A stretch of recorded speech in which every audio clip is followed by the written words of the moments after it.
Hello my dear friends. स्वागत है आपका अपने यूट्यूब चैनल मेडिकल नेटवर्क में। आज हम लोग डिस्कस करेंगे कॉन्स्टिपेशन के बारे में।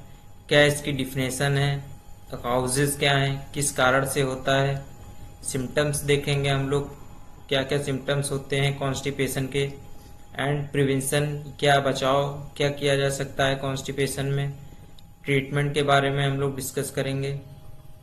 तो स्टार्ट करते हैं वीडियो को। Constipation is a common gastrointestinal condition, यानी जो कब्ज एक सामान्य जठरांत्र संबंधित समस्या है। In which a person has infrequent bowel movement, यानी जिसमें व्यक्ति को कम बार मल त्याग होता है, यानी जो मल त्याग करने की इच्छा है वो बार बार होती है लेकिन उसका पेट साफ नहीं होता है। डिफिकल्टी इन पासिंग स्टूल्स, यानी मल त्याग करने में कठिनाई होती है। हार्ड और ड्राई स्टूल्स, यानी कठोर या सूखा मल होता है। And a feeling of incomplete evacuation of the bowel, यानी कि आंत पूरी तरह खाली ना होने की अनुभूति होती है। It accords win the moment of stool through the large intestine because slow, यानी कि यह तब होता है, यानी कॉन्स्टिपेशन तब होता है जब बड़ी आंत में मल की गति धीमी हो जाती है। causing more water to be absorbed by from the stools and making it hard and difficult to pass, जिसके कारण मल से अधिक पानी अवशोषित हो जाता है इंटेस्टाइन में। इंटेस्टाइन यानी कि जो आंत है वो वाटर को अब्जॉर्ब कर लेती है मल से, और मल को कठोर एवं बाहर निकलने में कठिनाई हो जाती है, जिसके कारण अ पर्सन विथ कॉन्स्टिपेशन में also experience straining during defecation defecation abdominal discomfort, bloating and incomplete bowel emptying, यानी जो कब्ज है उसमें मल त्याग करते समय अधिक जोर लगाना पड़ता है, पेट में असहजता, पेट फूलना तथा मल पूरी तरह बाहर ना निकलने जैसी समस्याएं भी हो सकती हैं। काउजेज क्या हैं इसके कॉन्स्टिपेशन के, किस कारण से होता है। लो फाइबर डाइट, यानी भोजन में जो है वो फाइबर की मात्रा कम लेने से ऐसा होता है। इनडिक्वेट वाटर इनटेक, यानी कि पानी कम पीना, कम पानी, पर्याप्त पानी ना पीने से भी कॉन्स्टिपेशन कारण रहता है। लैक ऑफ फिजिकल एक्टिविटी, यानी शारीरिक गतिविधियों की कमी, लगातार कुर्सी पर बैठने से या फिर बिस्तर पर लेटने से भी कॉन्स्टिपेशन हो जाता है।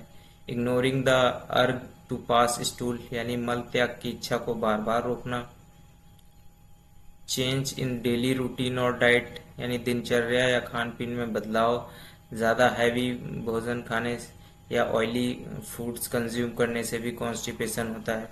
सम मेडिसिन्स कैन कॉजेज कॉन्स्टिपेशन, कुछ दवाओं के कारण भी कॉन्स्टिपेशन होता है। सर्टेन मेडिकल कंडीशन, कुछ बीमारियों में भी कब्ज हो सकती है। सिम्टम्स क्या होते हैं कॉन्स्टिपेशन के। हार्ड और ड्राई स्टूल्स, कठोर या सूखा मल, यानी कि जो स्टूल होता है वो हार्ड हो जाता है। डिफिकल्टी इन पासिंग स्टूल्स, यानी मल त्याग करने में कठिनाई होती है, प्रेशर नहीं आता है, एंड पेन भी होता है। स्ट्रेनिंग ड्यूरिंग बाउल मूवमेंट, मल त्याग करते समय जोर लगाना। Feeling of incomplete bowel evacuation, यानी मल जो है पूरी तरह बाहर ना निकलने का एहसास होना। एब्डोमिनल पेन और डिस्कम्फर्ट, यानी पेट में दर्द होना और बेचैनी बनी रहना। ब्लोटिंग, ब्लोटिंग यानी पेट फूलना। Reduced frequency of bowl movement, यानी कि सामान्य से कम बार मल त्याग होना। नीचे आप लोग देख सकते हैं सिम्टम्स ऑफ कॉन्स्टिपेशन। प्रिवेंशन, यानी बचाव क्या किया जा सकता है, किस चीज़ों से कॉन्स्टिपेशन से बचा जा सकता है। Drink adequate water through out the day, यानी कि पूरे दिन पर्याप्त मात्रा में पानी पिए, यानी कि 3 से 4 लीटर पानी दिन में रोज पीना चाहिए। Eat fibre rich eat fibre rich foods such as fruits, vegetables and whole grains, यानी फल, सब्जियां और साबुत अनाज जैसे फाइबर युक्त खाद्य पदार्थों का सेवन करना चाहिए। एक्सरसाइज रेगुलरली, यानी नियमित रूप से व्यायाम करें। डू नॉट इग्नोर द अर्ग टू पास स्टूल, मल त्याग की इच्छा को ना रोकें, कंट्रोल करने की इच्छा ना करें। Maintain a regular toilet routine, नियमित समय पर शौच करने की आदत बनाएं। कुछ लोग होते हैं वो जब चाहते हैं वो तब चले जाते हैं शौच के लिए। नियमित रूप से आदत बनाने से कॉन्स्टिपेशन नहीं होता है। Avoid excessive intake of processed and low fibre food, यानी बहुत अधिक प्रोसीज्ड और कम फाइबर वाले खाद्य पदार्थों से बचें। ट्रीटमेंट यानी उपचार क्या है इसका? Life style modification is the first step in treating most cases of constipation, यानी जो अधिकांश मामलों में कॉन्स्टिपेशन के उपचार का पहला कदम क्या होता है?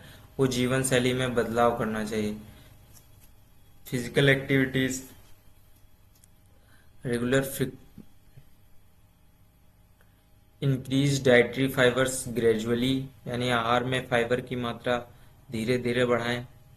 ड्रिंकिंग सफिशिएंट फ्लूइड, पर्याप्त मात्रा में तरल पदार्थ लें। Regularly physical activity can improve bowl movement, यानी नियमित शारीरिक गतिविधि मल त्याग को बाहर कर सकती है। Bulk formation laxatives such as psyllium may be used when appropriate, आवश्यकता होने पर इसबगोल जैसे बल्क फॉर्मिंग लेक्सेटिव का उपयोग किया जा सकता है। स्टिमुलेंट लेक्सेटिव में be used for short term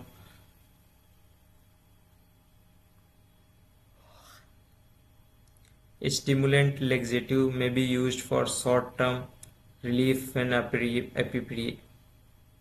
Stimulant laxatives may be used for short-term relief when appropriate, यानी आवश्यकता होने पर स्टिमुलेंट लेक्सेटिव का उपयोग थोड़े समय के लिए किया जा सकता है।